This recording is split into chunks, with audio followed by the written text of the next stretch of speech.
Canto 1, Chapter 9, The Passing Away of Bhismadeva. You wanted a title. The Passing Away of Bhismadeva. Now, before coming here to the New England area, I was in New Jersey. We were discussing this chapter. So I'm just going to continue where I left off.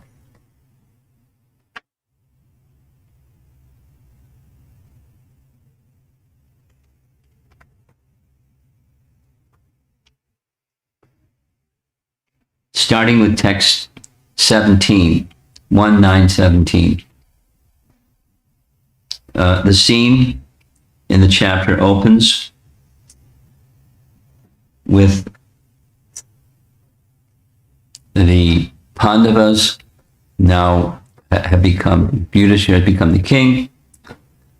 Bhismadeva is still lying on the battlefield. They go to greet him. Bhismadeva understands, along with many great sages, exalted personalities, they come to greet him. And it's saying, as he's leaving this world, saying goodbye to this world. And Bhismadeva, although he's incapacitated, his grace charms them. They feel completely satisfied by his words and his expressions. The Pandavas come. Yudhishthira, he doesn't say, but Bhismadeva knows his grandson. And so he speaks in such a way that Yudhishthira understands all that has happened as a providential arrangement. Your intention was not greed, your intention was following Krishna's indication. When you live your life in that manner, there's no cause for lamentation. Specifically, it mentions twice, three things. Following the indications of the Vedas, Dharma. Doing so under the guidance and direction of qualified Brahmanas and Vaishnavas. And dedicating, while doing so, dedicating oneself to the service of the Supreme. And Yudhishthira, you get an A in that exam.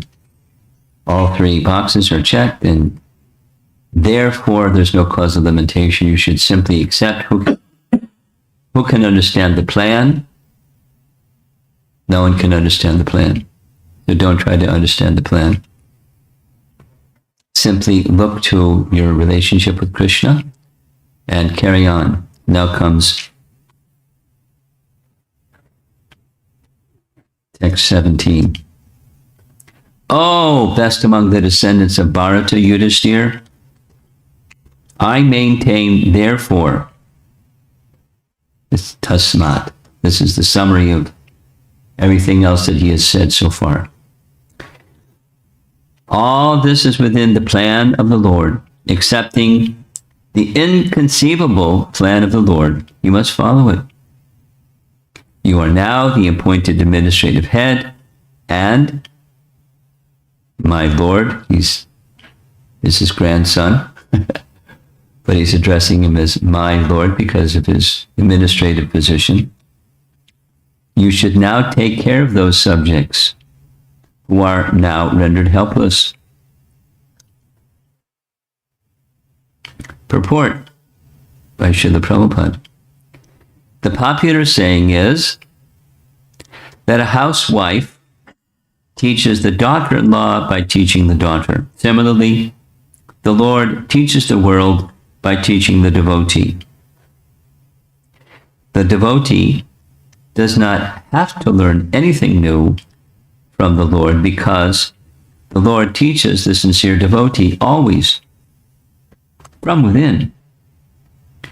Whenever, therefore, a show is made to teach the devotee, as in the case of the teachings of Bhagavad Gita, it is for teaching the less intelligent men. A devotee's duty, therefore, is to ungrudgingly accept tribulations from the Lord as a benediction. Hey, I know somebody that's going through some tribulation, and I'm going to send them this passage. Accept it as a benediction. Tribulation is a benediction. The Pandavas were advised by Bhismadeva to accept the responsibility of administration without hesitation.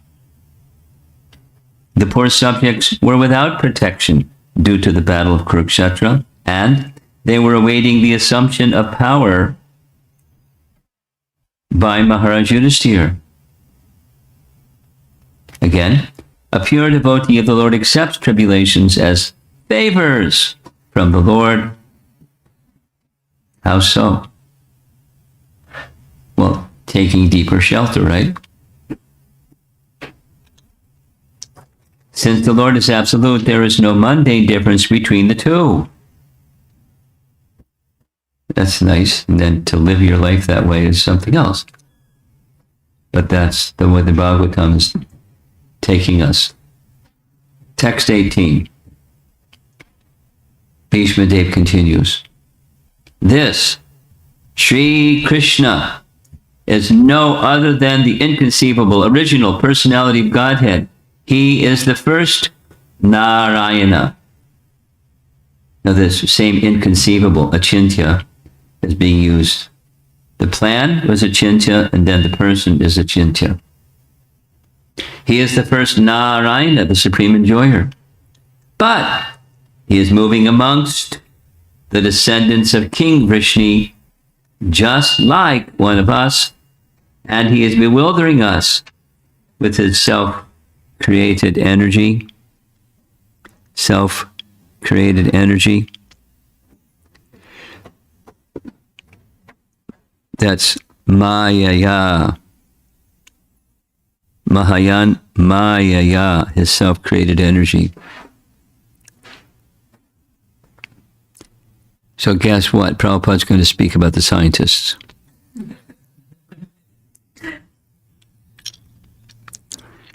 Purport.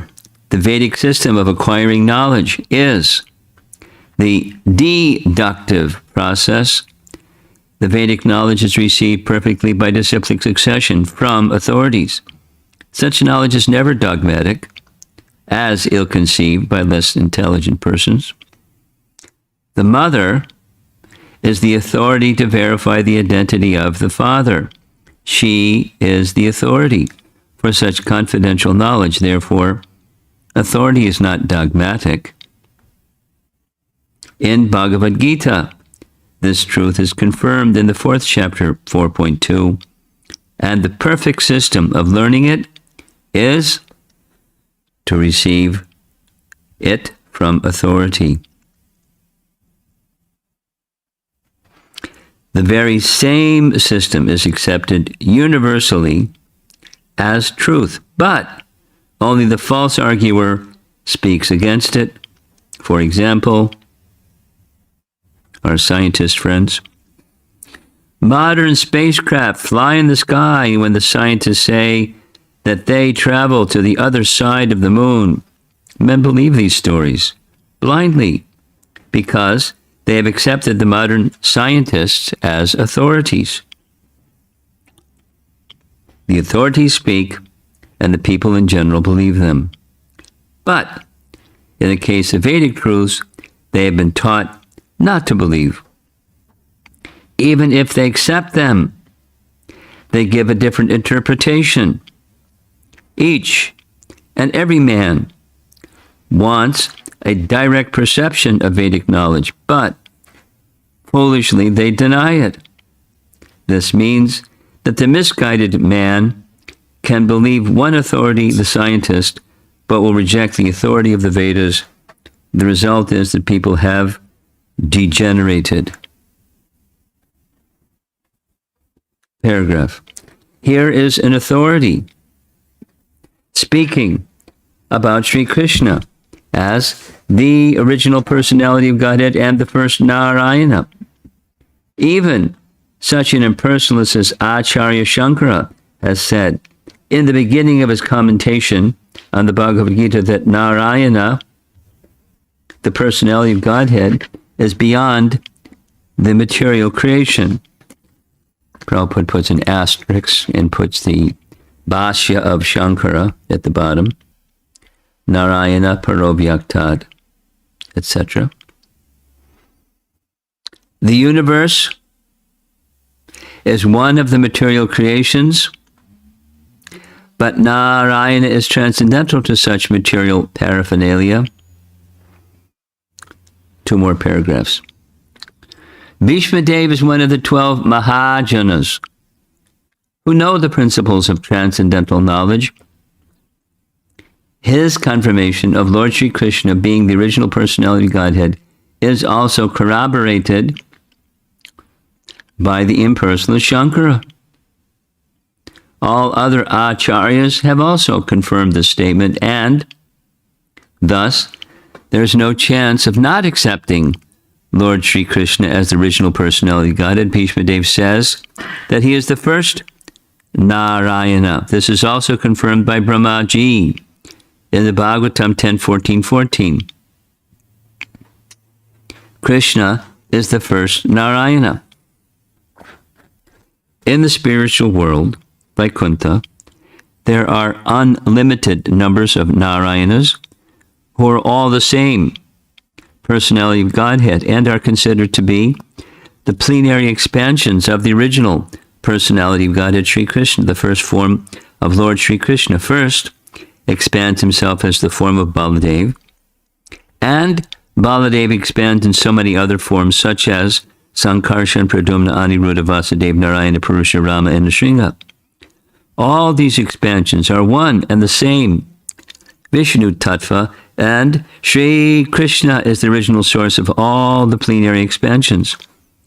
He is therefore the direct personality of Godhead. He is the creator of the material world, and he is the predominating deity known as Narayana in all the Vaikuntha planets. Therefore, his movements among human beings are another sort of bewilderment. The Lord therefore says in Bhagavad Gita that foolish persons consider him to be one of the human beings without knowing the intricacies of his movements. In the final paragraph, the bewilderment regarding Sri Krishna is due to the action of his twofold internal and external energies upon the third one, called marginal energy. The living entities are expansions of his marginal energy, and thus they are sometimes bewildered by the internal energy and sometimes by the external energy.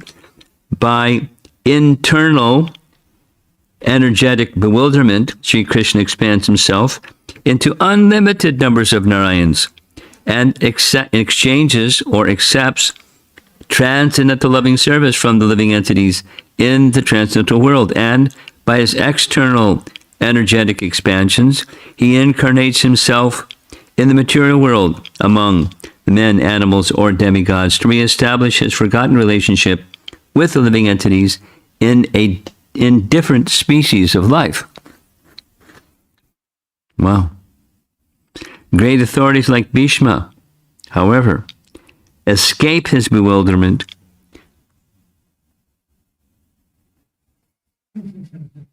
by the mercy of the Lord.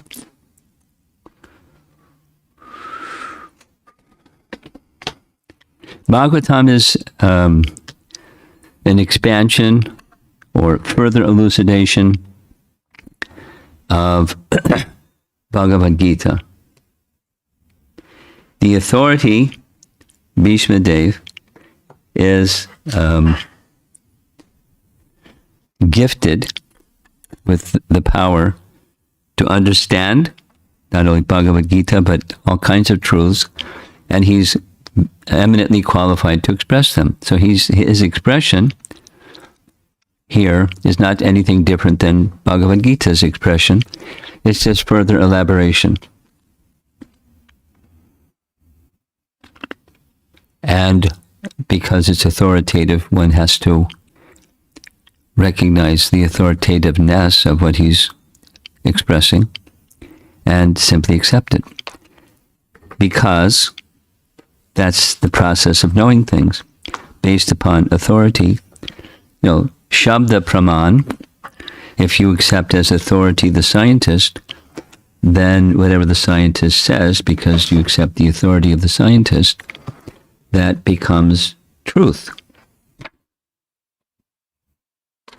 Therefore, because that's common in society, there's the explanation of why Prabhupada was very enthusiastic and consistent about not speaking favorably about scientists. It has everything to do with the blind following or blind acceptance of the authority of the scientist.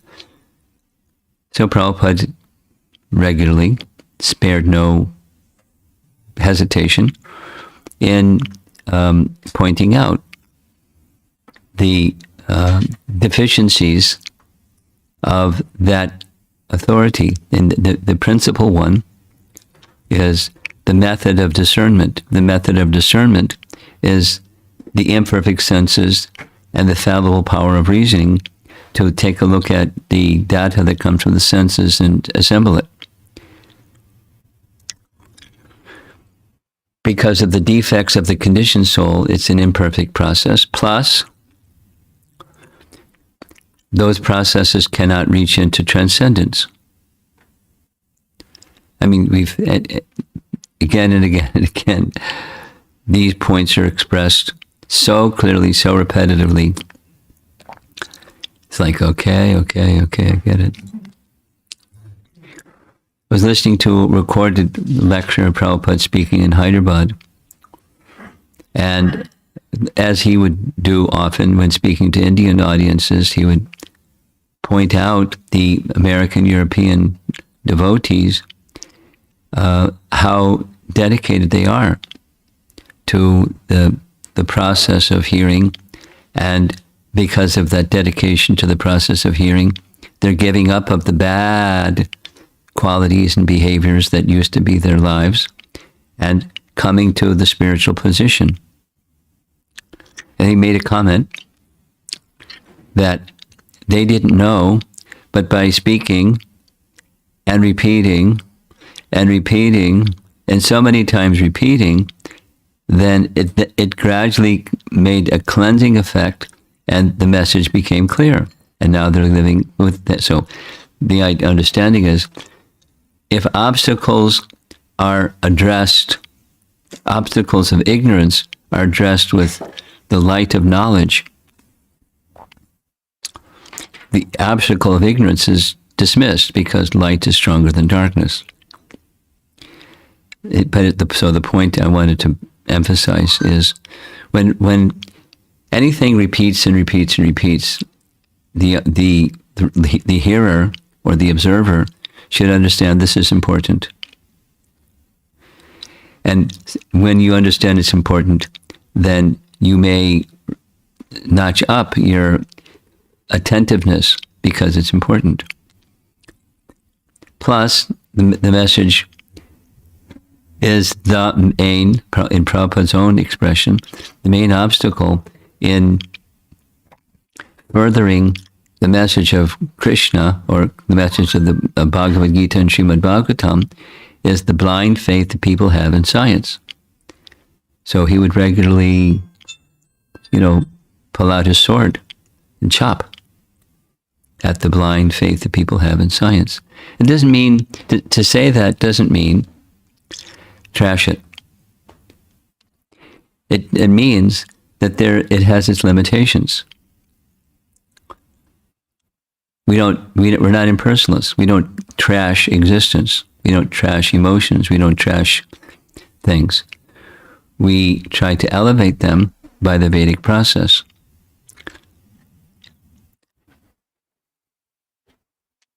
I remember having a discussion with a professor who was taking an interest in Krishna consciousness, and this was in Houston, and they took exception to the anti-evolution considerations. It's fact. It's fact. And it can be demonstrated.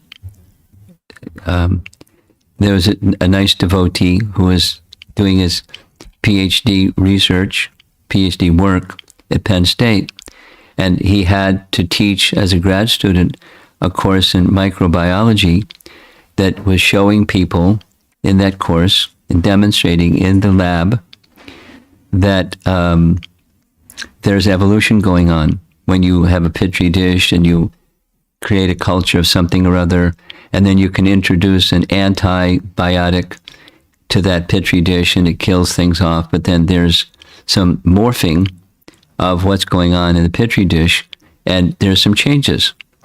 Microevolution is called. So he was wondering, should I not teach this?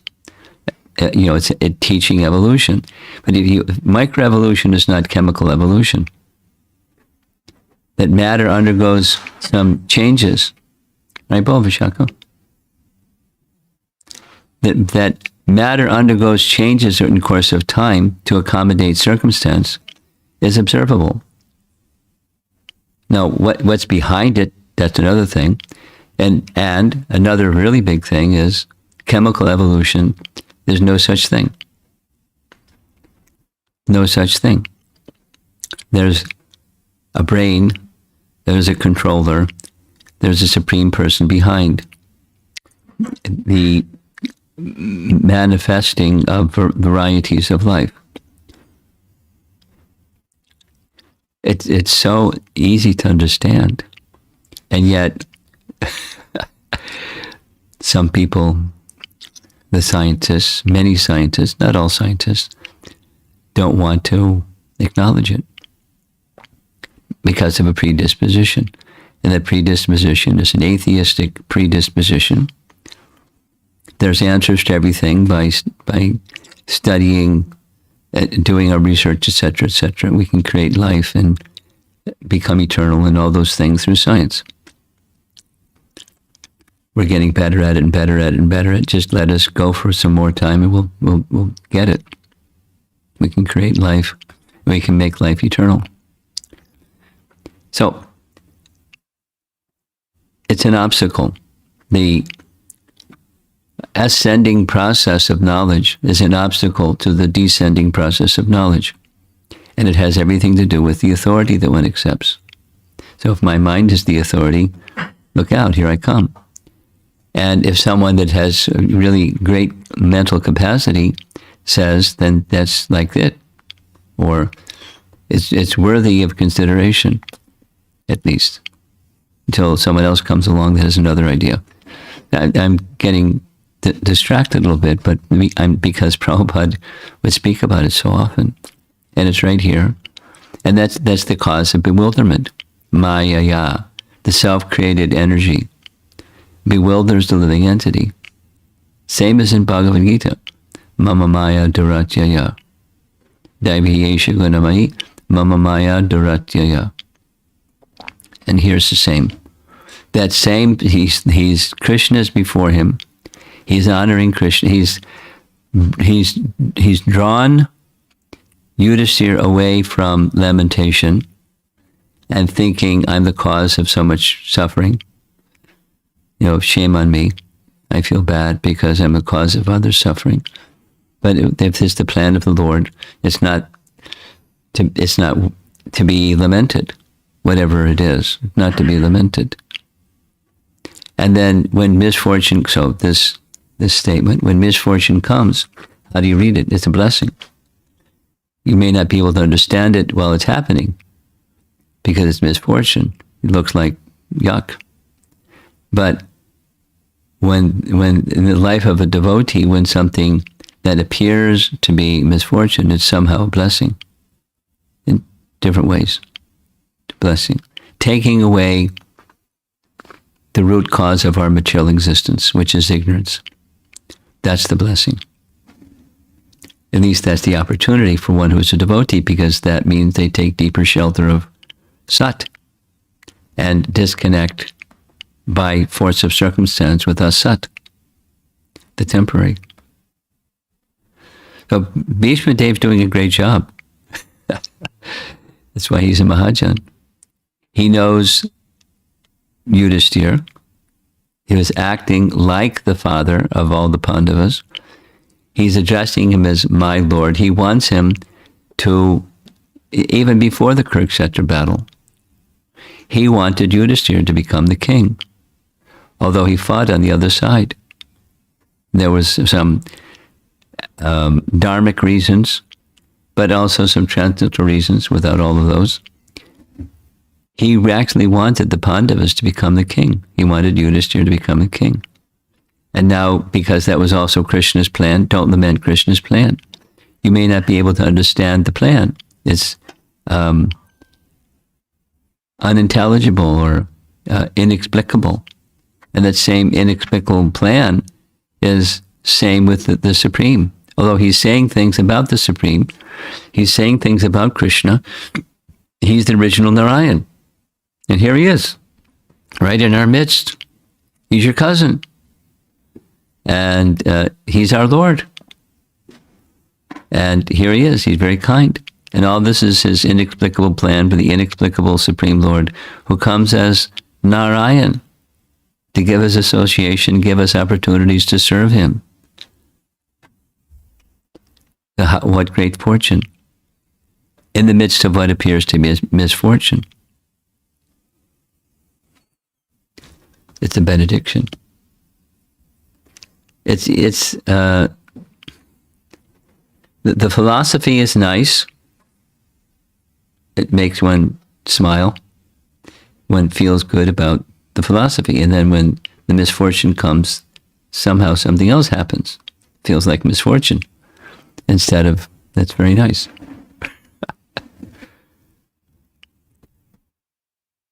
Bhismadeva has the heart of Yudhishthira. So as he's speaking, it's not just an idea.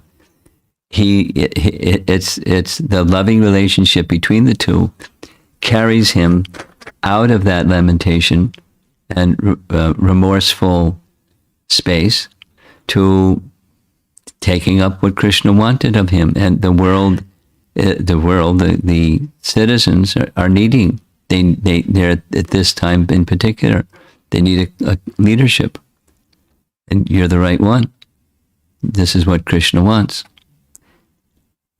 I mean, you say, he didn't say, you could ask him, is this what you wanted? He knows. And Yudhishthira knows, but he has become bewildered. In one sense, by his good quality of humility, but humility misplaced meant he became bewildered. So therefore, the association of Bhismadeva to make that course correction. And same for us. Circumstances might be very troublesome sometimes. And when those troublesome circumstances come, pull out your Srimad Bhagavatam and hear from Bhismadeva so that you become free from bewilderment and can see better, at least, the mercy that Krishna is giving by such a circumstance. It's good. Supposing you don't get it, then it's going to happen again, it's going to happen again, it's going to happen again, it's going to happen again, it's going to happen again, until you get it. And then when it happens again, you're not bewildered, because you're quite clear the kindness of Krishna is coming through to detach me from the temporary and attach me to him.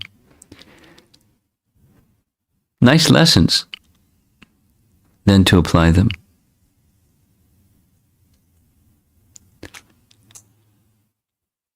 So let's see if there's some discussion. You have? Oh, that was quick. Okay, do we have a little microphone? Yes.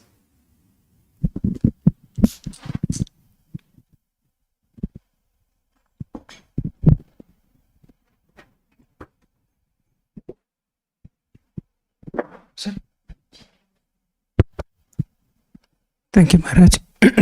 Thank you, Maharaj. Hare Krishna. My question is, my personal experience is, tribulations come, and there is something to learn out of those tribulations and to grow beyond that tribulation, or grow in the spiritual path. But sometimes it so happens, I understand there are a lot of lacunas on my side and there is something to learn, but sometimes it becomes kind of little painful undergoing those tribulations continuously. So I was wondering, how do I handle the pain that is coming out of those tribulations? Tangstadiksha Swabharata. That's a starting point. If one is absorbed in the pain, everything is in turmoil. And when everything is in turmoil, intelligence is covered. You can't see what's what. You're just seeing, the temporary and how it's impacting. So when you learn or become a little accomplished in tolerance, you have to place consciousness somewhere else. And that placing consciousness somewhere else is in Sat, or in Krishna, in transcendence, the mission of life. So as you become more clear about the mission of this human existence, it doesn't mean that tribulations aren't going to come. It just means you can stay fixed in consciousness on the mission of the human form of life. That gives strength to, in fact, be tolerant, and then not only tolerant, like bearing the pain, but rising above the pain. And then the pain becomes insignificant, or it diminishes in significance. It's not weighing upon you as if it's all in all. The material position is make adjustments. And then to get happiness, make adjustments in the temporary. And the spiritual position is you don't adjust the shadow, you adjust the object that's casting the shadow. And then you've got a solution. But it's just absorption in the shadow isn't going to bring a solution. And so a thoughtful person begins to understand that. But so the question now is back to your question. What do you do when you're feeling the burden of some misfortune? And you're consumed in that burden. Your mental energy, that's where it goes. And it's understandable because it hurts. Whether it's physical or mental or whatever. Pain is pain. We're pain averse. We like happiness, not pain. So, but then it takes some intelligence to let go of that and accept this. And where does that intelligence come from? From Supersoul. And who does Supersoul give that intelligence to? To those who stay fixed in that mission of life. My identity is. And because of that identity, that's what I do. And here comes variety of, good fortune, ill fortune. And one doesn't, here's this and here's that. We're discussing this in central New Jersey over the weekend. There's Shrishti and there's Drishti. There's what's really going on, and there's the perception of what's really going on. And we're in the perception and not in the reality. And the reality is, for you as a devotee, misfortune is a blessing. What's that? Doesn't feel like a blessing. It feels like misfortune. It's Krishna's kindness, his internal potency, removing ignorance, the affinity for the temporary, and being the enjoyer of it. That's not your position. That's not your dharma. It's not your, using Prabhupada's word, characteristic. It's service to Krishna. So do a reset. However many times you have to do the reset. And then the intelligence to stay in the reset position is intelligence that comes from Supersoul unto those who are constantly staying focused on the mission of life.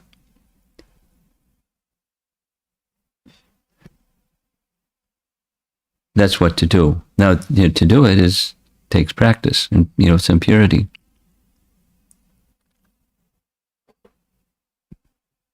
Radha. I have one more question. No, we'll come back.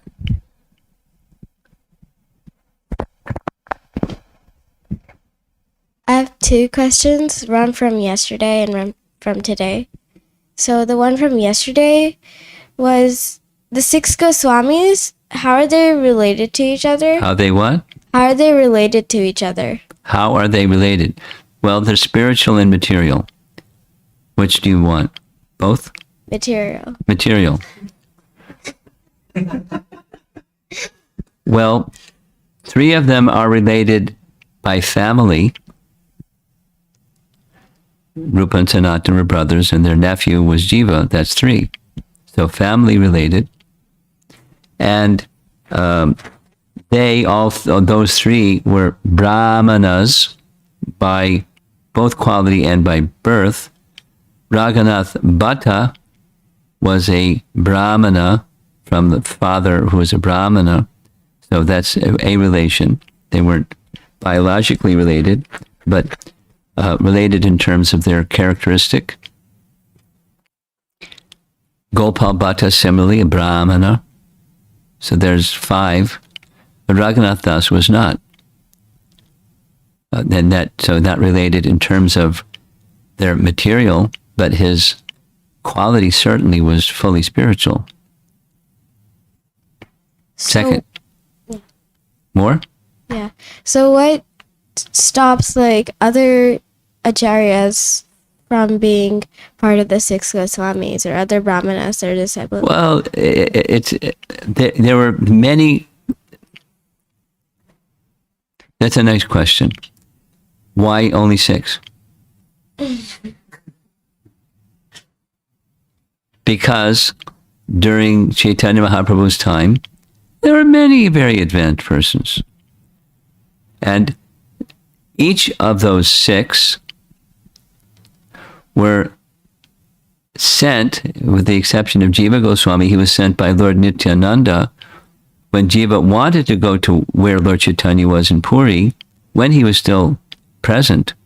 Nityananda sent him to Vrindavan. And the other five were sent to Vrindavan. So those six were sent as part of a specific mission of Chaitanya Mahaprabhu. But one might say, well, what about Lokanath? He was sent by Lord Chaitanya to Vrindavan.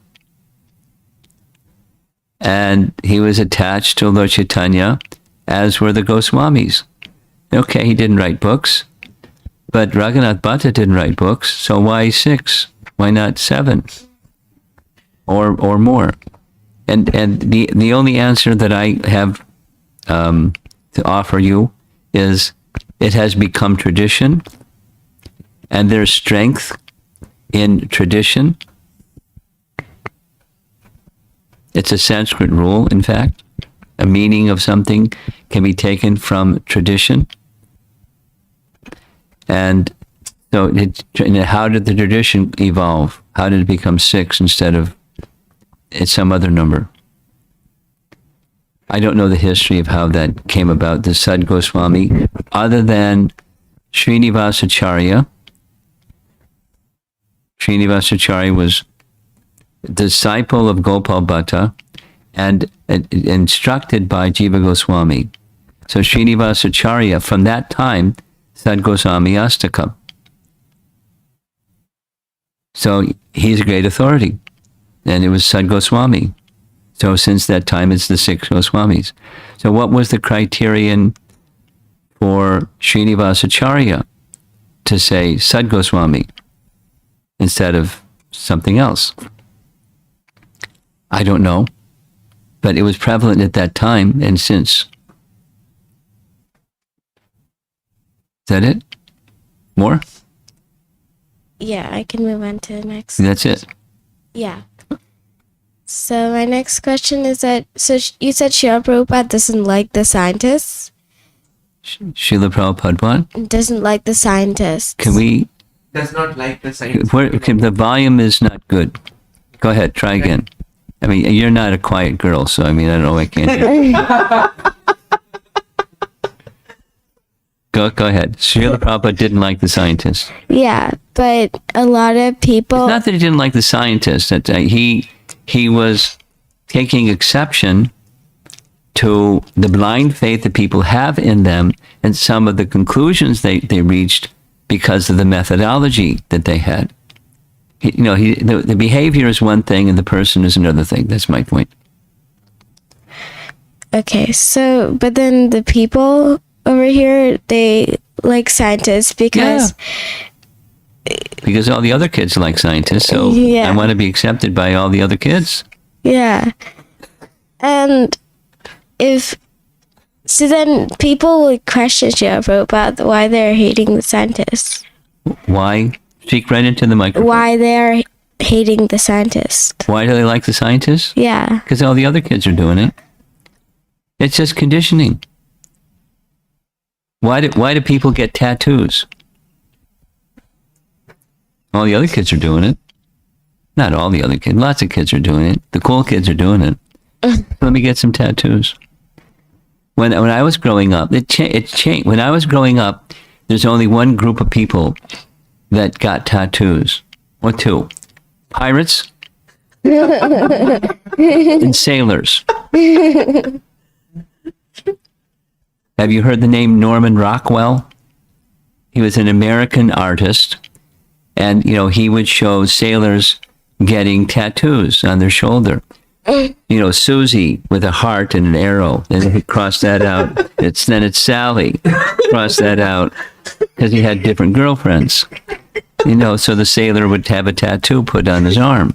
Then his other, so it was that was funny. And now it's not funny, it's fashion. So how does fashion change? Because some, people like to follow. And a false sense of, this is a statement of who I am. This is my individuality. Look at this. Look at that. Etc. So it's fashion, it's custom. Yeah. All right.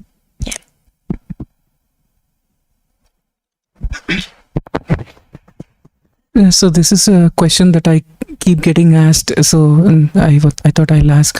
I keep reading and hearing that in Prabhupada's quotes that Adi Shankaracharya is more like a impersonalism that he taught, but he also did the Bhaja Govindam, the sloka, that whole verse. So they keep arguing with me, saying that if he was an impersonalist, why would he talk about Govinda?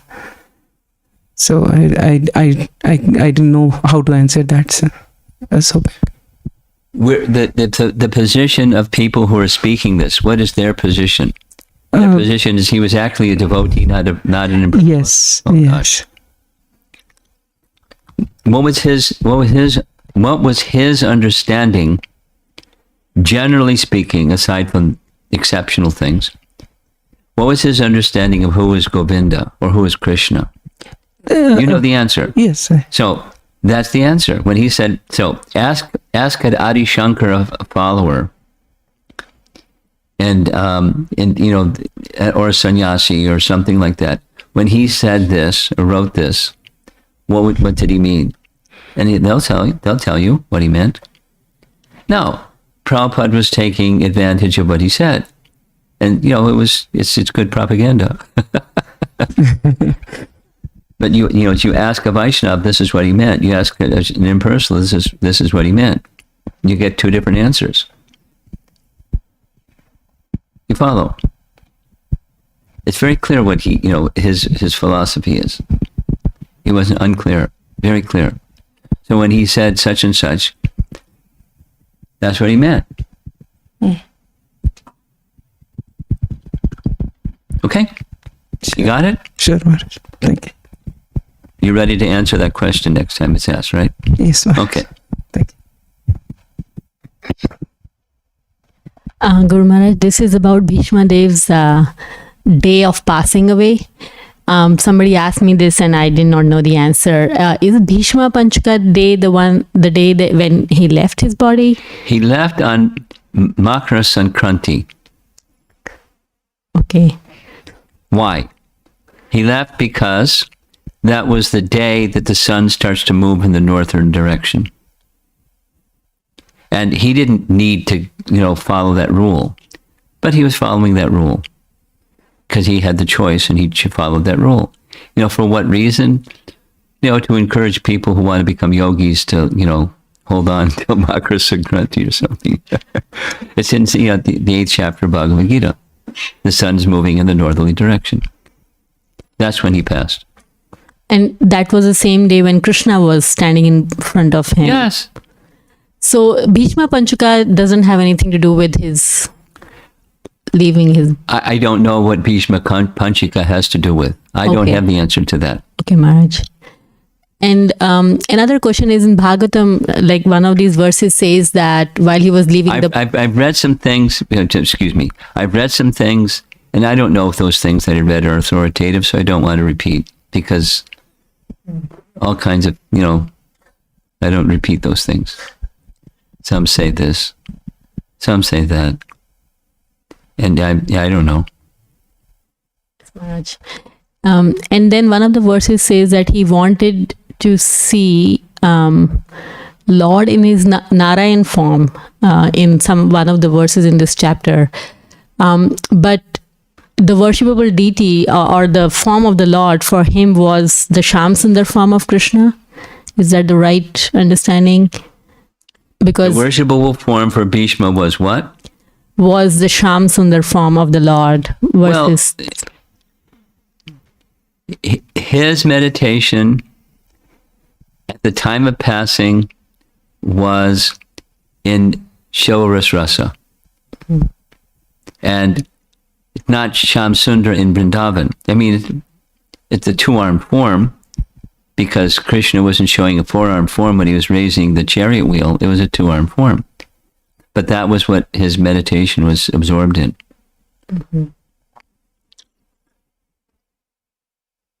Does that help? Yes, Maharaj.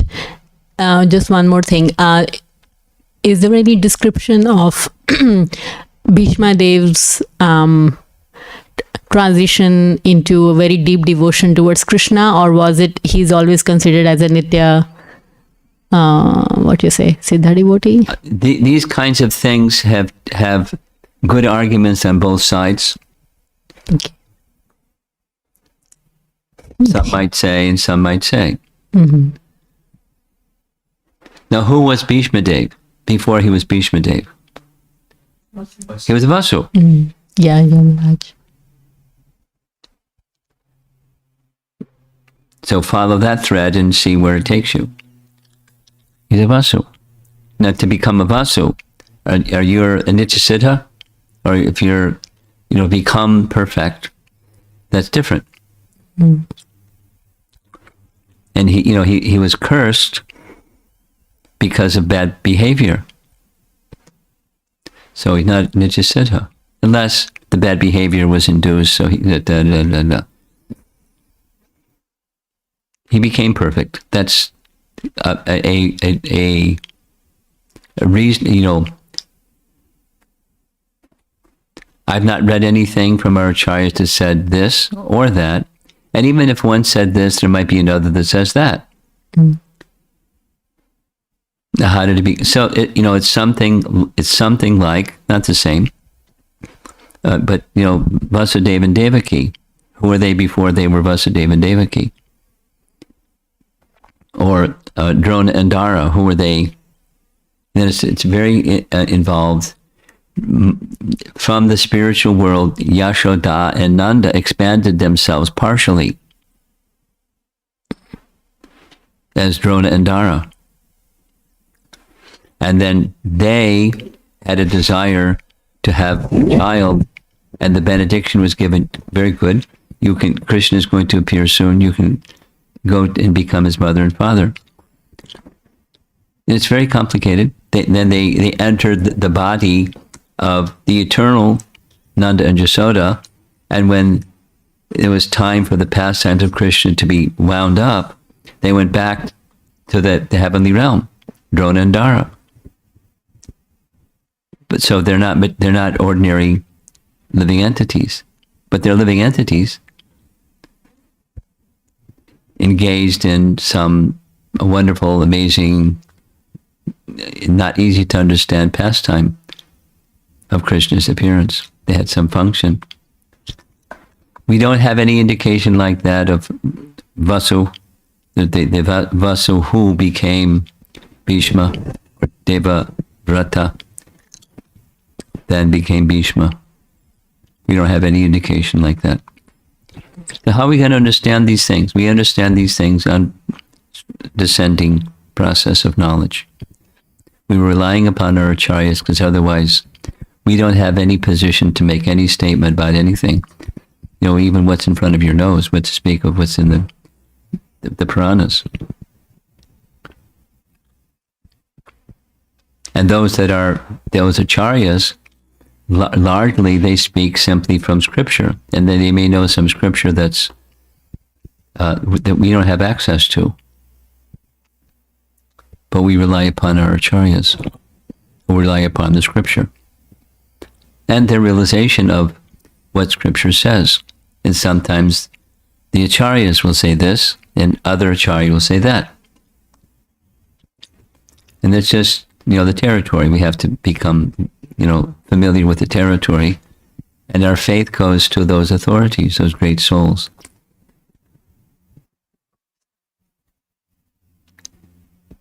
You have something.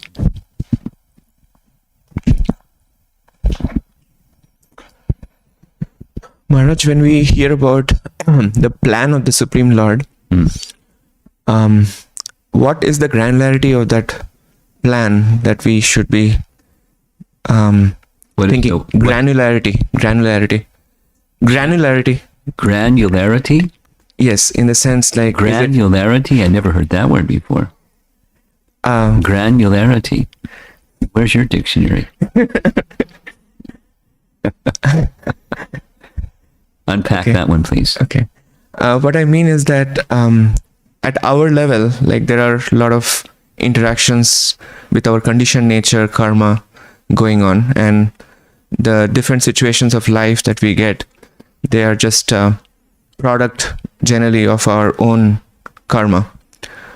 And again, like when a devotee takes shelter of Krishna, then Krishna's personal intervention is there to the extent the devotee is sort of developing his or her relationship with Krishna.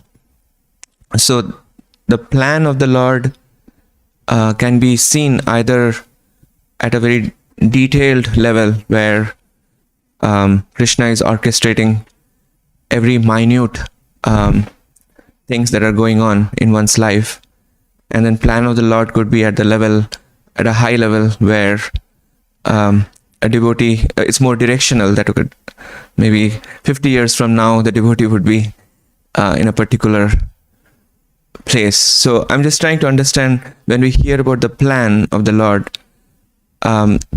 is there certain flexibility that is awarded because there is the free will is going to play its role? Absolutely. I mean, that's, as you heard yesterday, there was a question from Braja: is becoming a devotee predestined? Mm-hmm. So here's another one: is the date that you return to the spiritual world predestined? It's absolutely a reciprocation between the free will of the living entity and the Supreme Lord. Mm-hmm. That deliverance is in the hand of the Supreme Lord. It's not because, okay, I have this volition now,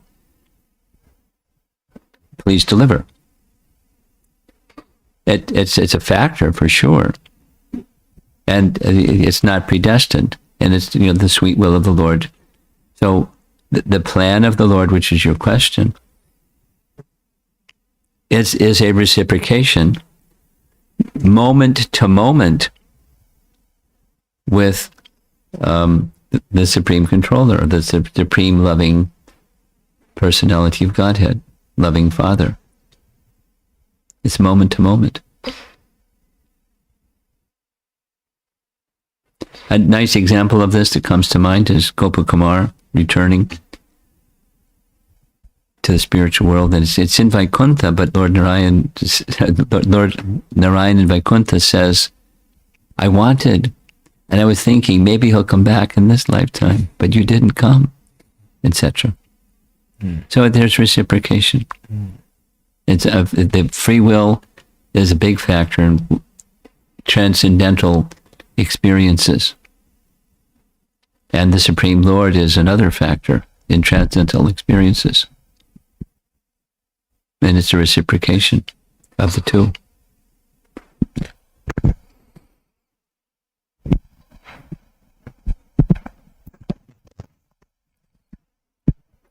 Hare Krishna Maharaj.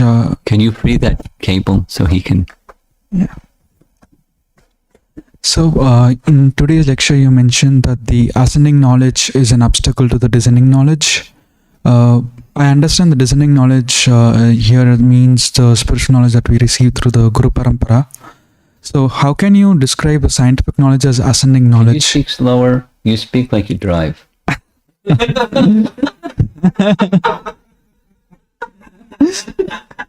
Okay.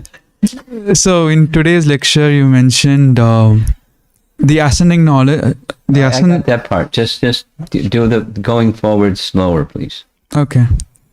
So, how is the scientific way of acquiring knowledge and ascending process of knowledge? Like, where is the ascending part there? Scientific is ascending. Looking for the sun with your flashlight. That's ascending. Okay. Now, what do we do? We don't trash it, but we understand it has its limitations and its imperfections. We still use our reasoning power. We're encouraged, but it's not absolute. It's limited and imperfect.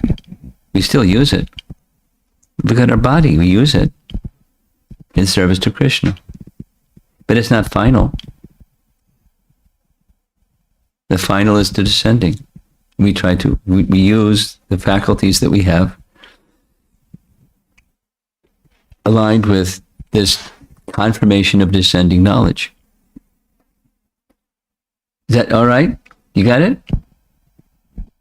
Not You don't really. didn't get it. Okay. Try again. So, so descending process of knowledge, we see, okay, there is a higher authority, so we're receiving from them. So we are lower, and it's descending from the higher authorities to us. That's right. So in the ascending process of knowledge, it's only us getting the knowledge. So there is no hierarchy or...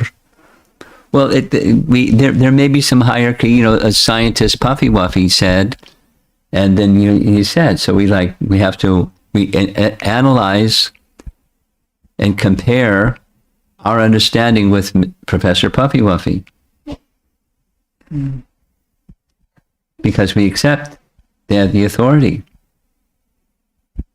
commonly. And then somebody may say, "No, I don't accept that authority. I accept another one." And they disagree. So I accept the other one. Here's why I accept the, then it just goes on unlimitedly. Now, so you're in a process of education, and you've learned stuff, and you're doing stuff with that stuff you've learned. How do you align that with descending knowledge? Ideally, how will this help me reach the Supreme? And do I accept as the final authority this that came by the descending process, the ascending process,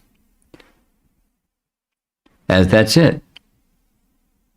And everything has to be aligned with the ascending process. And if it doesn't align itself with the ascending process, I choose the ascending process.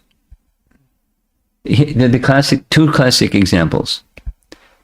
The stool of an animal is impure, cow dung is pure. The bone of an animal is impure, a conch shell is pure. Those are contradictory.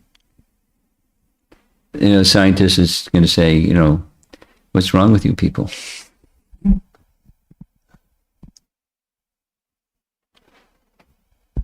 But then, the scientist can study the antiseptic properties of cow dung and say, okay.